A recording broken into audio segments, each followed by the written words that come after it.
Good morning children. खूब छुट्टियां मना दी आप लोगों ने। अब पढ़ाई खूब एंजॉय किया, खूब मस्ती की। अब आपकी स्टडीज स्टार्ट। तो आप लोग रेडी हैं? आज हम लोग पढ़ेंगे सूर्यकांत त्रिपाठी निराला के बारे में। उनकी कविता है उत्साह और अट नहीं रही है। सूर्यकांत त्रिपाठी निराला के बारे में पहले बात करते हैं। तो निराला जी जो थे वो छायावादी कवि थे और उन्होंने अपने लेखन के प्रारंभ में प्रकृति और प्रेम पर कविताएं लिखी, लेकिन थोड़े समय बाद उन्हें प्रगतिवाद की कविताएं लिखना उन्होंने प्रारंभ कर दिया।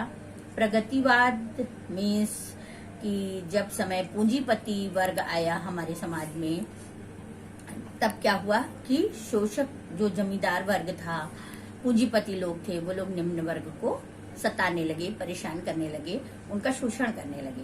तो ऐसे वर्ग जो शोषण करते थे उन्हें शोषक कहा जाता था, और जो जिनका शोषण किया जाता था, मतलब जो सताए जाते थे निम्न वर्ग, उन्हें शोषित वर्ग कहा जाता था। सूर्यकांत त्रिपाठी जी को शोषित वर्ग के प्रति काफी लगाव था और उन्हें उनके प्रति उनके मन में करुणा थी, तो वो उनके लिए कुछ करना चाहते थे और उनके प्रति उन्होंने अपने काव्य के माध्यम से काफी करुणा भी प्रकट की और उन्होंने उन्हें जागृत करने का भी प्रयास किया। उनका मानना था कि उनमें जोश जगाकर, साहित्य एक ऐसी कला है जिसके माध्यम से हम जोश जगा सकते हैं, बड़े से बड़े काम कर सकते हैं। तो यही निराला जी ने किया कि अपने काव्य के माध्यम से उन्होंने लोगों को जागरूक करने का प्रयास किया। उन्होंने एक बादल राग कविता लिखी है जो कि काफी उत्साहवर्धक है।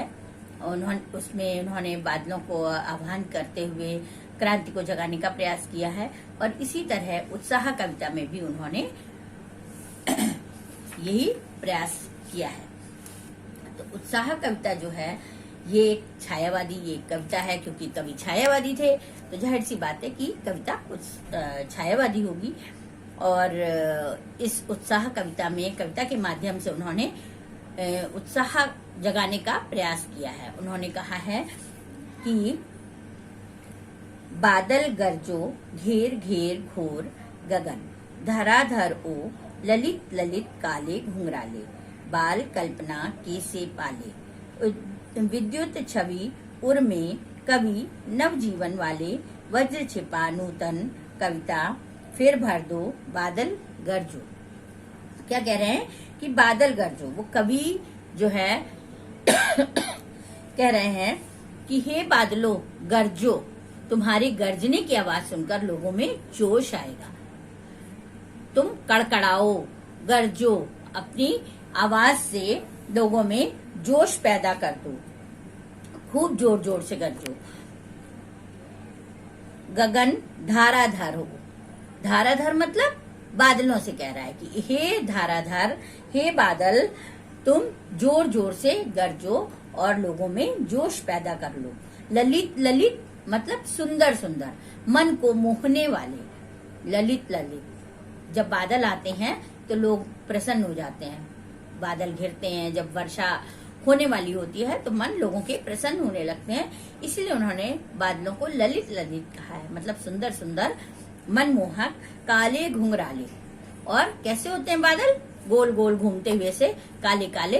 तो काले बादलों के लिए उन्होंने कहा है कि काले काले घुंघराले से बादल जो है, बाल कल्पना कैसे पाले। और जैसे बच्चों की कल्पनाएं होती हैं, बच्चों की कल्पनाएं कोई नहीं समझ सकता, अनेक होती हैं, और उसी तरह से बादल भी उमड़ते घुमड़ते रहते हैं, क्या चल रहा है कुछ नहीं समझ सकते। तो वो कह रहे हैं बाल कल्पना, बच्चों की कल्पना के समान पले हुए विद्युत छवि उर में।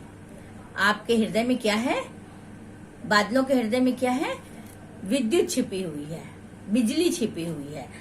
और कवि नवजीवन वाले, नवजीवन देने वाले कवियों को, लोगों को, और एक तरह से कवि उसको कवि का भी संबोधन, कवियों को भी संबोधित कर रहा है कि जिस तरह से बादल अपनी गर्जना से लोगों में चेतना पैदा करता है, उसी तरह से कवि अपनी कविताओं के माध्यम से, कवि या लेखक अपने साहित्य के माध्यम